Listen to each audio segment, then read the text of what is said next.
Bonjour Ella, c'est Ron, on est au Théâtre de Châtelet et je vais vous parler de Ron. Sur cet album, j'ai beaucoup utilisé avec les danseurs parce qu'on entend leur bruit de pas pendant les répétitions, j'ai enregistré leur respiration et je les ai fait chanter surtout.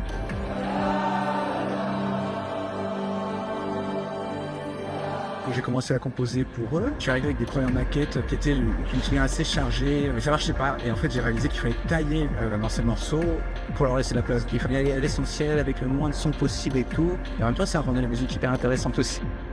C'est même effectivement de l'effondrement qui nous a intéressés. On avait vraiment l'impression qu'on était à une période un peu charnière, en faisant donc un spectacle forcément un petit peu apocalyptique. Moi, j'ai pas du tout envie que le monde s'effondre en fait. C'est plutôt un spectacle tourné vers l'avenir en fait. Et j'espère porteur d'espoir et tout. Putain, c'est carrière de marbre là. Viens voir ça.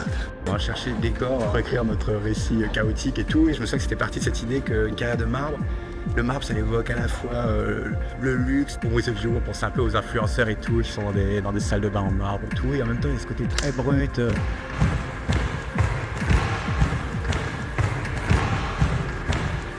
Il y a des messages à dégager, tout ça quand même, il y en a un qui me semble important, c'est un spectacle qui commence avec une rêve, quelque chose d'assez froid où chaque individu est dans sa bulle, séparé, et petit à petit, ces corps vont se rapprocher, se rassembler, se toucher, fusionner, et je pense que c'est un spectacle qui montre l'importance des collections.